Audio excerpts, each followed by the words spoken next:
before I take your questions. I have an update on the tunnel collapse at the Hanford Nuclear Waste Site in Washington State. The incident is moving from the emergency phase toward the recovery phase.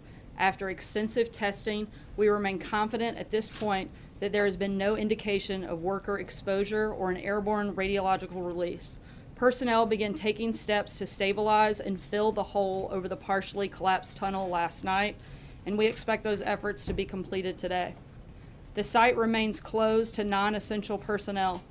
Dedicated experts on the ground are looking closely at what next steps should be taken with respect to mitigating future tunnel breaches. In Washington, D.C. today, as Sean mentioned yesterday, the President is focused on preparations for his upcoming foreign trip. He met this morning with the Russian Foreign Minister following on the visit of Secretary of State Tillerson to Moscow last month.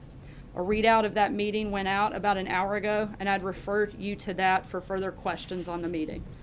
Outside of D.C., as part of the administration's ongoing effort to address the opioid crisis in America, Secretary Price continues his listening tour, learning from those on the front lines battling the epidemic.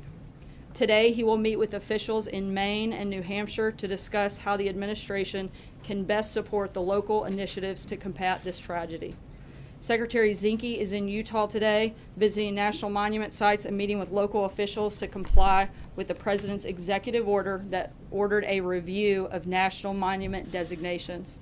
The Secretary also took another step to advance the President's America First offshore energy strategy by reversing an Obama administration action to halt scientific research in the outer continental shelf.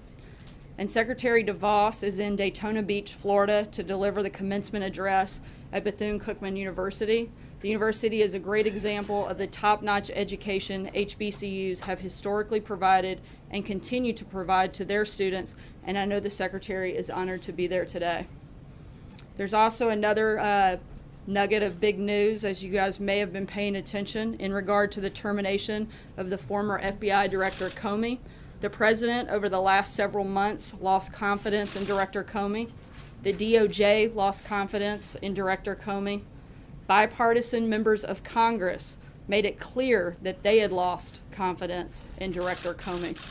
And most importantly, the rank and file of the FBI had lost confidence in their director. Accordingly, the President accepted the recommendation of his Deputy Attorney General to remove James Comey from his position. Before the news broke, the President spoke to several members of Congress to inform them of his decision. Those members are Senate Majority Leader Mitch McConnell, Speaker of the House Paul Ryan, Senator Chuck Grassley, Senate Minority Leader Chuck Schumer, Senator Feinstein, Senator Lindsey Graham, House Majority Leader Kevin McCarthy, House Minority Leader Nancy Pelosi, and Congressman Bob Goodlatte. Later in the evening, he also spoke to Senator Bob Corker, Chairman of the Senate Committee on Foreign Relations. In addition to all of the big news happening at the White House today, it is also my daughter Scarlett's 5th birthday. And since I'm here and you guys aren't, I get to wish Scarlett a happy birthday. And with that, I think her first birthday wish would probably be that you guys are incredibly nice. And now I will take your questions. Allie. Chair, I think it would be helpful to establish some of the facts, and I have a couple broader questions for you. So number one, yes or no, did the President direct Rod Rosenstein to write this memo on James Comey? No, the President had lost, again, like I said, he'd lost confidence in Director Comey, and frankly, he'd been considering letting Director Comey go since the day he was elected. But he did have a conversation with the Deputy Attorney General on Monday where they had come to him to express their concerns. The President asked that they put those concerns and their recommendation in writing, which is the letter that you guys have received. So it is the White House's assertion that Rod Rosenstein decided on his own, after being confirmed, to review Comey's performance? Absolutely, and I think most of America had decided on their own that Director Comey was not the person that should be leading the FBI, as evidenced by the numerous comments that we've seen from Democrat members in the House and Senate, Republican members, members of the FBI, and people across the board. A couple more establishments of the facts. I think the question is, Senator Dan Feinstein says she was told something different directly from the President. The President said he asked Rosenstein and Sessions to review this. Is she lying? he asked them for their recommendation based on the conversation that they had on Monday. He asked them to put that recommendation in writing, but they came to him on his own. And again, the president had lost confidence in Comey from the day he was elected. He wasn't sure that he shouldn't fire him. On May 3rd, Sean came out and said the president has full confidence in his FBI director. Why did he say that? Look, I think, again, he's questioned Director Comey's reason for needing to stay at the FBI. He had countless conversations with members from within the FBI. I think one of the big catalysts that we saw was last week on Wednesday. Director Comey made a pretty startling revelation that he had essentially taken a stick of dynamite and thrown it into the Department of Justice by going around the chain of command when he decided to take steps without talking to the Attorney General or the Deputy Attorney General when holding a press conference and telling them that he would not let them know what he was going to say. And that is simply not allowed. And somebody like the Deputy Attorney General, Rod Rosenstein, who everybody across the board has unequivocally said this guy is a man of upstanding character and essentially the gold standard at the Department of Justice. When you take an action like that, when you go around the chain of command in the Department of Justice, then you have to make steps and take action to make a recommendation to the president, and that's what he did. You say that this has John? to do with the Russia investigation, Sarah. Does it have to do with John, the go investigation ahead. into Russia? How do you respond to those criticisms? We'll come back to that, I'm sure. There you go. Until you said from the podium just now that the president lost confidence in him over the last weeks and months, we had thought that this was all Rosenstein's doing. When was it that, and I have a follow-up, when was it that the president lost confidence in James Comey? What was the tipping I point? think it's been an erosion of confidence. I think that Director Comey has shown over the last several months and frankly the last year a lot of missteps and mistakes. And certainly I think that as you've seen from many of the comments from Democrat members, including Senator Schumer, they didn't think he should be there. They thought he should be gone. Frankly, I think it's startling that Democrats aren't celebrating this since they've been calling for it for so long. Jonathan? Hang on. I'll follow up. Yeah, don't forget. And I have another one I need to ask you too, but I just think this two-question limit around here. follow on that. You said that he made a lot of missteps and mistakes. Back at the end of October, this president was applauding the FBI director when he reopened the investigation into Hillary Clinton's emails. So he seemed quite happy with him at that point. What changed? Well, I think the president's position. One, he was a candidate for president, not the president. Those are two very different things. Once you take over leading the Department of Justice, that's very different than being a candidate in a campaign. As you guys all know, there's a very clear distinction between those two things. I think also having a letter like the one that he received and having that conversation that outlined the basic just atrocities in circumventing the chain of command in the Department of Justice. Any person of legal mind and authority knows what a big deal that is, particularly in the Department of Justice, particularly for somebody like the Deputy Attorney General, who has been part of the Justice Department for 30 years and is such a respected person. When he saw that, he had to speak up on that action, and I think that was the final catalyst. And just a real quick question on the meetings of this morning. The president is accused by Democrats of trying to circumvent the Russia investigation by firing Comey. He meets with the Russian foreign minister and the Russian ambassador to the United States. He's accused of being Nixonian. He meets with Richard Nixon's Secretary of State. The timing of all of this, is it just ironic, or is this the president poking a finger in his critic's eye? Look, these were meetings that have been on the books for a while. They didn't just happen this morning. There's not a strategy to go after the Democrats on this. I think, frankly, the saddest thing is that the Democrats are trying to politicize and take away from something that the president should be doing. He should be meeting with the foreign minister. He should be meeting with people like Kissinger. And for them to try to attack him for doing his job, maybe they should spend a little more time doing their jobs and we wouldn't have all the problems that we do. Jonathan. Sir, isn't it true that the president had already decided to fire James Comey, and he asked the Justice Department to put together the rationale for that firing? No. When did he make the decision?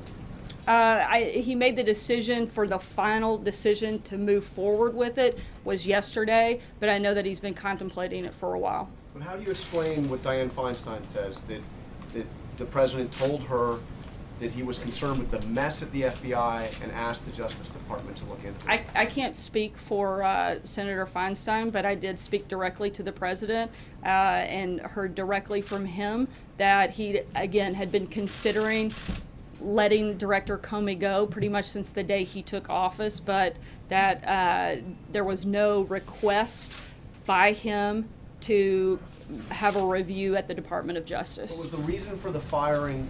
What was written by the Deputy Attorney General? Is that why he did it? That was, I think, the final piece that moved the president to make that quick and decisive action yesterday. What did he mean in the letter that he wrote informing Comey that he was being fired?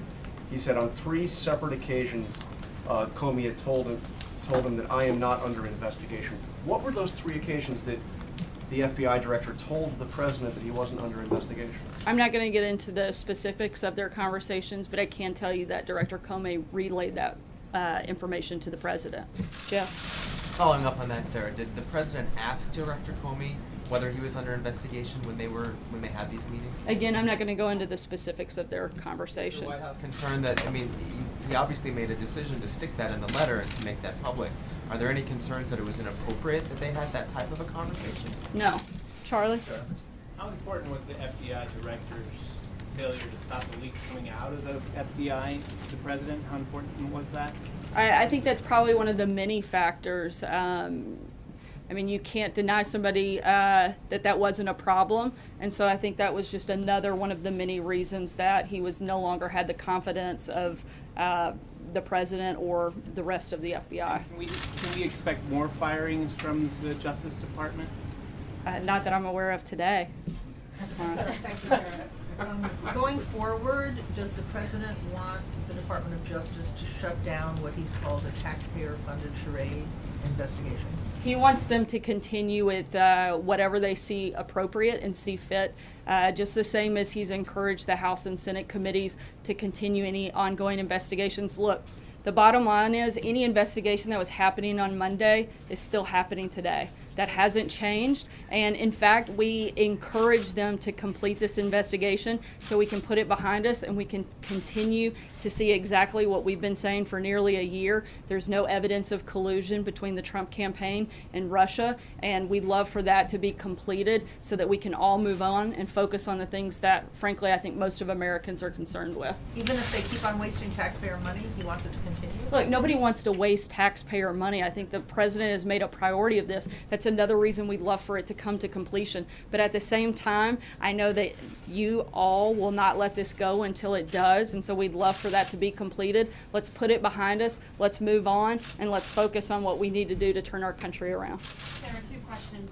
One, was the White House aware at the time of this decision and announcement that grand jury subpoenas in the case of Michael Flynn had just gone out? No, nor should we have been. Do you know anything about that process? No, I don't. I'd have to refer you to. And does the White House believe that if these FBI investigations are going to proceed in these allegations of Russian interference, do you support continued funding and support who to lead that investigation? Who is going to be running that right now? Are you confident that that could be McCabe, or does it have to be somebody else? Right now, I believe that would fall to the Deputy Attorney General, Rod Rosenstein, and we are incredibly confident in his abilities, as I believe you can tell by the rest of the Senate, including many Democrats, are as well, given the fact that he was confirmed 94-6 and had overwhelming praise from both sides of the aisle. I think there's complete confidence in him. And another reason, frankly, for Director Comey to be out of the way so that they can have somebody leading this effort that everybody across the board has respect and confidence in. Nobody wants this to be finished and completed more than us so that we can focus on what we need to do here. Sarah, Yeah. the president said, or excuse me, Sean Spicer said just a week ago today, the president has confidence in the director. So again, I'm sorry if I'm not understanding this, but what has happened in the last 7 days to shake the confidence? Was Sean lying at that point, or did something happen in the last 7 days? Of course, you'd love to add that in, but certainly not. I think one of the big things that took place was the process in the hearing on Wednesday, where again, not to sound like a broken record, but since you guys keep asking the same questions, I guess it's only fair that I keep giving the same answers. But you have somebody, the director of the FBI, who reports to the Deputy Attorney General, going around the chain of command. That's simply not okay. That's not something that is allowed in the justice system, nor should it be. That's a huge problem. That, along with the corrections that had to take place over the last, I believe, 48 hours, those are all big problems. And another, I think, kind of final piece that pushed the president to make the decision that he So did. does he regret not doing it earlier, like on January 20th or January 21st? No, I believe the president wanted to give Director Comey a chance, but he feels that he made the right decision, certainly. Why did he do it as he did, if I could ask? Why did he have one of his longtime security advisors hand deliver a letter to the FBI when the FBI director was in fact in Los Angeles? Didn't he deserve a phone call or a face-to-face conversation? Why did he decide to do it like He that? followed the proper protocol in that process, which is a handwritten notification. And at the same time, no matter how you fire someone, it's never an easy process. And he felt like following protocol was the best thing to do. Does he plan to speak to him? I'm not aware of that conversation. Was the president aware that James Comey asked for more resources in the Russia investigation, and did that factor into his decision to get rid of Mr. Comey as director? Not that I'm aware of, and I think that would be a better question for the Department of Justice. Can I ask a follow-up? On the campaign trail, President Trump frequently said, lock her up, and he criticized the Department of Justice for not being harsh enough on Hillary Clinton. He actually praised Director Comey in October for having the guts to reopen the investigation. Why was he moved by a letter that said that Director Comey was, if anything, too harsh on Hillary Clinton? Why did that move the president to fire him? Again, I think you're looking at two very different positions. The president was wearing a different hat at that time. He was a candidate, not the president. Those circumstances certainly change when you become the president. And again, when you go around the chain of command in the Department of Justice, when you, like I said before, throw a stick of dynamite into the Department of Justice, that's a big problem and one that cannot be ignored. We already knew that, didn't we, Sarah? I mean, we already knew what Mr. Comey had done. I think that this was, my understanding is Wednesday was the first time the director had openly and publicly made that statement and made that clear. Sarah, the statement today on the President's meeting with Prime Minister Lavrov did not include anything on the reported incidents of violence in Chechnya against people in the LGBT community. Is the reason why that was included in the readout because the President is not informed on the issue? I'm sorry, could you speak up a little bit? Sure. Is the reason why that wasn't included in the readout is because the President is informed about the reports of anti-gay violence in Chechnya? Look, I mean, a lot of times there are parts of the conversation that aren't specifically included in a readout, but I'm not aware. I haven't had that conversation, so I don't know. I wasn't part of that meeting, so I can't speak to every detail, and I'd have to refer you to the readout on the specifics of what I know was discussed. Has the President briefed on this issue generally? Has the President been briefed on this issue generally? That's something I'll have to get back to you on. I'm not 100% sure. You said you want the Russia investigation to continue at DOJ. Would the White House oppose the appointment of a special prosecutor to continue the investigation? We don't think it's necessary. You've got a House committee, a Senate committee, and the Department of Justice all working on this. I don't think that there's a necessary need at this point to add that. You've got the Deputy Attorney General, who I would say is about as independent as it comes, due to the fact that he has such bipartisan support. Sarah, what gives you such confidence that rank and file within the Bureau lost faith in the FBI director? There's a special agent who's inside who wrote us, who said, the vast majority of the Bureau is in favor of Director Comey. This is a total shock. This is not supposed to happen. The real losers here are 20,000 frontline people in the organization because they lost the only guy working here in the past 15 years who actually cared about them. So what's your response to these rank and file FBI agents who disagree with your contention that they lost faith in Director Comey? Look, we've heard from countless members of the FBI that say very different things. In fact, the president will be meeting with Acting Director McCabe later today to discuss that very thing, the morale at the FBI, as well as make an offer to go directly to the FBI if he feels that that's necessary and appropriate, and we'll certainly provide further information on that The meeting for you organization guys. that represents FBI agents is asking for a voice in the selection process of Mr. Comey's successor. Is that something the president supports? I haven't had that conversation, but I know at this point it's being run through the Department of Justice, and so I would refer you to them on what that process looks like at this point in time. Kelly? Thanks, Sarah. Who did the president consult before making the final decision to fire James Comey?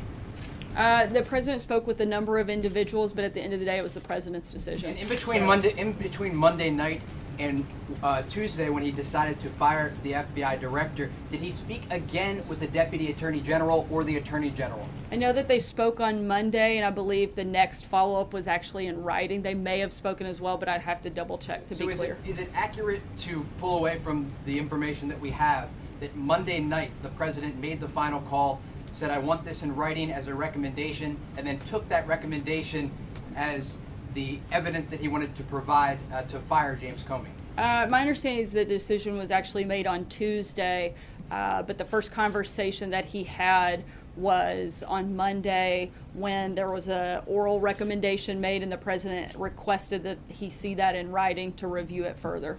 Blake? Sarah, thank you. You say you want to move on and focus on the things Americans care about, so let me ask you about that. You're somewhat halfway home on health care.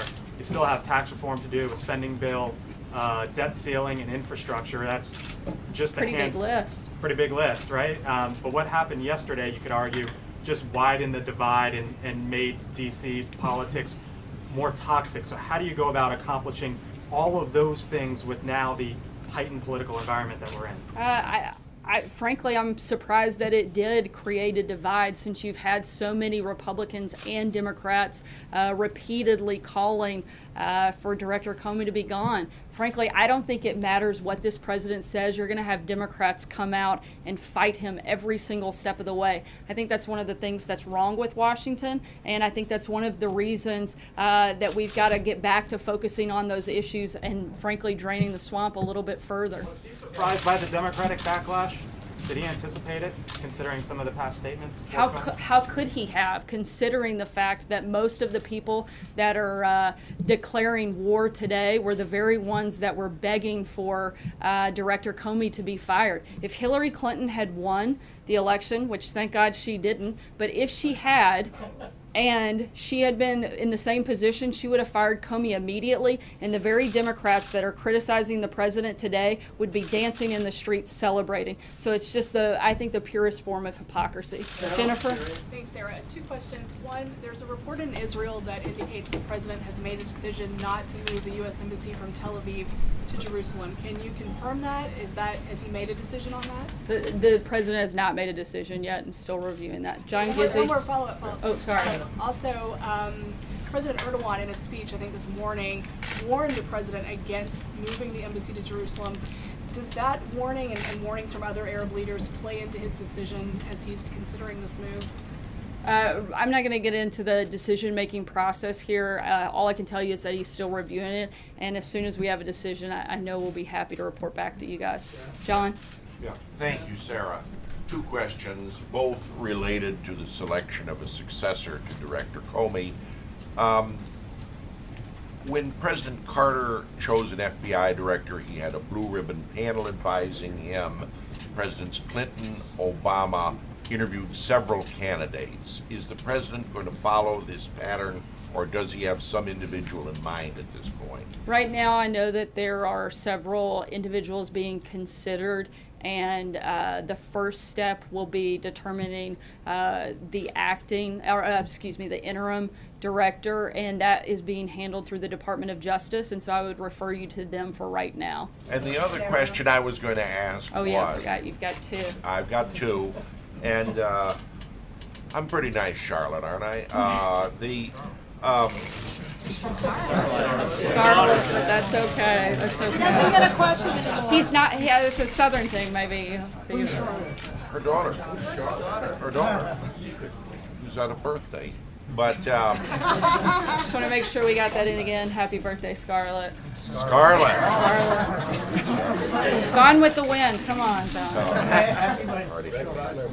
No, I was going to say it is a fact that the Association of Former FBI Agents and Veterans of the Bureau generally prefer people who have been agents themselves or have a background in the FBI. Only 2 former agents have been director in the last 4 decades. Will the president consider current or former agents for the position? I would say that he's not ruling anything out at this point, but again, as of today, the Department of Justice is handling the first step in this process. Nora? Should the Attorney General, who has recused himself from the Russia investigation, have any role in the selection of a successor? And given the fact that in his 100-day interviews, the president himself said he had confidence in Director Comey, at this podium, the American people were told he had confidence in Director Comey. Can people take at face value what the president says about personnel issues like this, or his views on things, if just 2 weeks later he's out? Absolutely, you can take full confidence in the words of the president. In terms of whether or not Attorney General Sessions should have a role, look, the FBI is doing a whole lot more than the Russia investigation. I know everybody in this room and probably most of the media around the world would like to think that's the FBI's sole responsibility, but that's probably one of the smallest things that they've got going on their plate in the 20,000 employees that work there, and so he should absolutely have a role in seeing who runs that agency and that department. Zeke? Hi, Sarah. Does the president have confidence in the acting director? Yes, he does. Okay. And secondly, you mentioned earlier that you're encouraging the FBI to move on from the Russia investigation. Is it appropriate for the White House to be directing the FBI what to do with any investigation they're currently investigating? I don't think that that was the nature or the intent of my comment. Wasn't to direct the FBI, but I think it's simply we're fully compliant with helping this process move along. We'd like to see it completed so that, frankly, all of us can move on and focus on things that Blake listed earlier, like tax reform, like healthcare, like infrastructure. Those are big programs, big priorities for this administration, and frankly, what we'd like to be the #1 thing that we're talking about here today, every single day, is not FBI investigations, but things that frankly affect American voters and American taxpayers every single day. Sarah? What exactly precipitated the Monday meeting? Was that because of the hearing last week, and what he said there, or did the Monday meeting with the president have a DOJ official come out of a longer process of consideration of Comey? The Department of Justice officials were here for other business, not specifically to meet with the president on that. The topic came up, and they asked to speak with the president, and that's how it moved forward. Previously talked to Attorney General Sessions or Deputy Attorney Rosenstein about the possibility of going this way with Comey? Not that I'm aware of, no. Did it come up in the confirmation? Sarah? I'm sorry? Did it come up in the discussion process before the confirmation, when the president was considering nominating